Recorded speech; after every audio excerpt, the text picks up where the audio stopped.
ঘরে পরিবারে স্ত্রী ছেলে মেয়ে সংসার দোকান ব্যবসা আয় রোজগার ক্ষেত খামার যেখানে যা করছি আমরা শুধু সব করছি বুদ্ধি খাটাইয়া বিবেক খাটাইয়া কথাবার্তা বলে ফন্দি ফিকির করে, কিন্তু শুধু একটা কথা আমাদের মনে থাকে না যে আমাকে আল্লাহর কাছে যেতে হবে। যদি আল্লাহর কাছে আমাকে যেতে হবে এই হিসাবটাও যদি আমার হিসাবের মধ্যে থাকতো তো আল্লাহর কসম আমার দ্বারা আমার বিবি বাচ্চার দ্বারা নাফরমানি হতো না। আমি বেনামাজি থাকতাম না, আমি হারাম উপার্জন করতাম না, আমি সুদ খাইতাম না, আমি মিথ্যা বলতাম না, আমার যুবক ভাই বেহায়া বেপরদেগি করতো না, অশ্লীলতার ছবি দিয়ে জমিনের মধ্যে ব্যস্ত থাকতো না, উলঙ্গ ছবি নিয়ে সারা রাত পড়ে থাকতো না, নর্তকীর নাচ নিয়ে সারা রাত পড়ে থাকতো না, আমার মার বোনেরা বেপর্দা বাজারে হাঁটতো না, রঙিন টেলিভিশনে নাচ গান দেখতো না। যদি বুঝতো যে জমিনের উপরে আমি টিকে আছি, যে ঘরে আমি টিকে আছি, যেই মাটির উপরে আমি টিকে আছি এই মাটি আমার আল্লাহর দেওয়া আর ওই আল্লাহর কাছে আমাকে যেতে হবে, এই কথা যদি দিলে দিমাগে কলিজায় থাকতো, বিবেকে থাকতো, অন্তরে থাকতো, আল্লাহর কসম তাইলে আমাদের জিন্দেগি আরো অনেক সুন্দর হইতো, ঈমান আমল ওয়ালা হইতো। আমরা সব মনে আছে আমাদের, আমরা সব চিনি, সব বুঝি, সব কিছু খেয়াল করি, শুধু এটা ভুলে যাই যে আমাদেরকে আল্লাহর কাছে ফিরে যেতে হবে। কিন্তু আমাদের প্রিয় নবী সাল্লাল্লাহু আলাইহি সাল্লাম, এবার নবীজির আমল দেখেন। আল্লাহর নবী সাল্লাল্লাহু আলাইহি সাল্লাম হাদিসে আছে নবীজি যখন ঘুম থেকে উঠতেন তখন নবীজি দোয়া করতেন, আলহামদুলিল্লাহিল্লাযী আহইয়ানা বা'দা মা আমাতানা ওয়া ইলাইহিন নুশুর। এই কথাটাই বলতেন, আল্লাহ আমি তো ঘুমের মাধ্যমে মরেই গেছিলাম, আপনি আমাকে হায়াত দিয়ে আবার জাগিয়ে দিলেন, আমার চোখ তো বন্ধ ছিল, আপনি চোখ মেলে দিলেন, তবে মাওলা এই যে একবার চোখ বন্ধ হয় আবার আপনি চোখ খুলে দেন, এই করতে করতে আমি জানি ওয়া ইলাইহিন নুশুর, একদিন সত্যি সত্যি আপনি আমাকে আপনার কাছেই ফিরে যেতে হবে। নবীজি এটা ভাবতেন, প্রত্যেকটা কথায় তিনি নিজের আখিরাত, নিজের ইসলাম, নিজের আল্লাহর সাথে সম্পর্ক এটার সাথে মিলাইতেন। এটা মনে রাখতেন। যেমন দোয়া শুনেন নবীজি, খাবার খাইছেন, আমাদের খাবারের পরের আচরণ কি? খাবারের পরের আচরণ হইল মাশাআল্লাহ বালা হয়েছে, খানাটা বালা হয়েছে, আড্ডিটা একটু কম হইলে ভালো হইতো, ঝোলটা একটু বাড়াইয়া দিলে ভালো হইতো, নুন হইছে তবে একটু খেয়াল করে দিলে ভালো, এই হইল আমাদের মন্তব্য। কিন্তু আল্লাহর নবী সাল্লাল্লাহু আলাইহি সাল্লাম হাদিসের মধ্যে আছে খাবার শেষে তিনি দোয়া করতেন, আলহামদুলিল্লাহিল্লাযী আত'আমানা ওয়া সাকানা। আল্লাহ আপনার প্রশংসা, আপনি খাওয়াইছেন, আপনি পান করাইছেন, শুধু খাওয়াইছেন আর পান করাইছেন দেখেন এটাই না, ওয়া জাআলানা মিনাল মুসলিমিন, আমারে মুসলমানদের অন্তর্ভুক্ত বানাইছে। এই যে ফিকির, খানার সাথেও মনে রাখছে আমি মুসলমান, খানার সাথেও মনে রাখছে আমি আল্লাহর বান্দা, এটা খেয়াল রাখছে। নবীজি বাথরুমে ঢুকছে তো কি বলছে? কি বলছে? বিসমিল্লাহ আল্লাহুম্মা ইন্নী আউযু বিকা মিনাল খুবুসি ওয়াল খাবাইস। আল্লাহ আপনার নামে, আপনার নামে আপনার কাছে পানাহ চাচ্ছি সমস্ত দুষ্ট মন্দ জিন শয়তানের অনিষ্ট থেকে। তাইলে দেখেন বাথরুমে যাচ্ছে, এই সামান্য কাজের ক্ষেত্রেও আল্লাহর নবী আল্লাহর সাথে সম্পর্ক জুড়ে এরপরে যাচ্ছে, মাওলা আমি আপনাকে ভুলি নাই, ঘুমানোর আগেও ভুলি নাই, ঘুম থেকে উঠেও ভুলি নাই, খাওয়ার আগেও ভুলি নাই, খাওয়ার পরেও ভুলি নাই, পান করার আগেও ভুলি নাই, পান করার শেষেও ভুলি নাই। প্রতিটা কদম কদম কদম কদম আল্লাহর নবী আল্লাহকে মনে রেখে রেখে জিন্দেগি কাটাইতেন।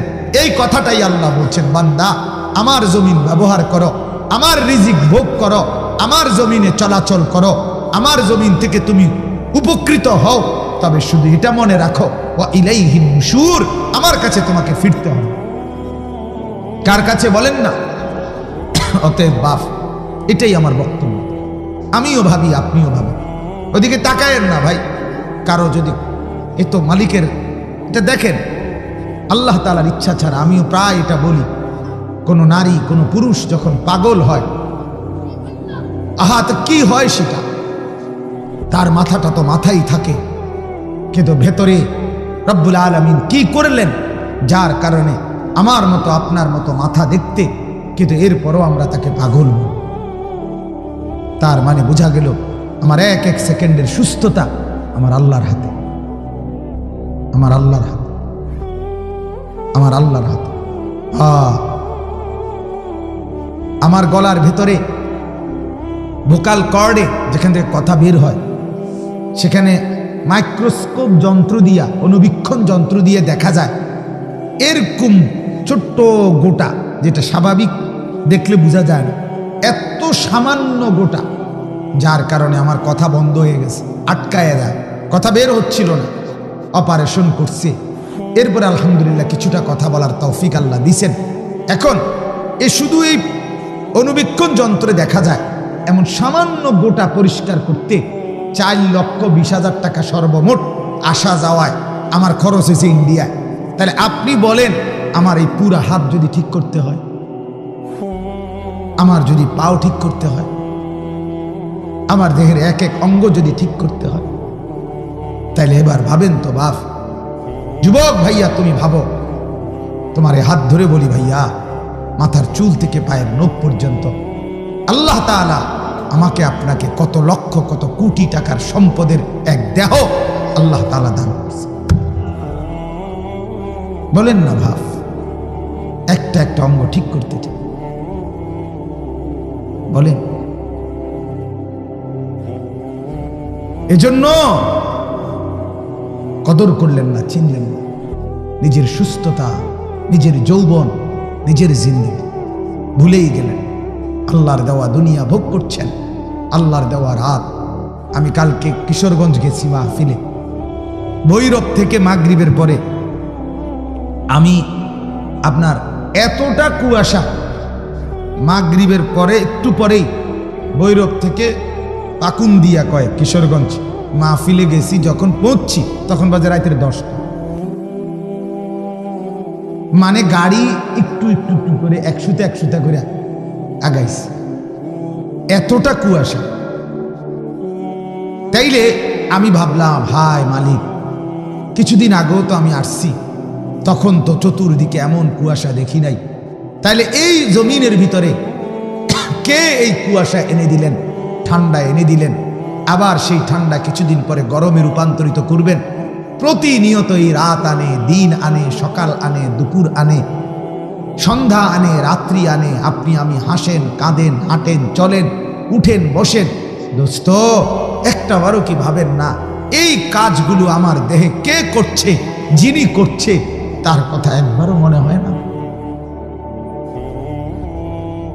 কি ভাইয়া, আজকের দিনে যতবার হাত উঠাইলেন, পা উঠাইলেন, হাত নাড়াইলেন, চোখের পলক ফেললেন, কানের আওয়াজ ব্যবহার করলেন, জবানের কথা ব্যবহার করলেন, মোবাইলে যতবার ছবি দেখলেন, নাচ দেখলেন, উলঙ্গ দৃশ্য দেখলেন, বা যাই দেখলেন, এই চোখ, এই কান, এই হাত, এই পাও যিনি দিলেন, যিনি শুধু দিছেন না বরং ব্যবহারের উপযোগী করছেন, তাকে একটা সেজদা দিতে মনে হইল না?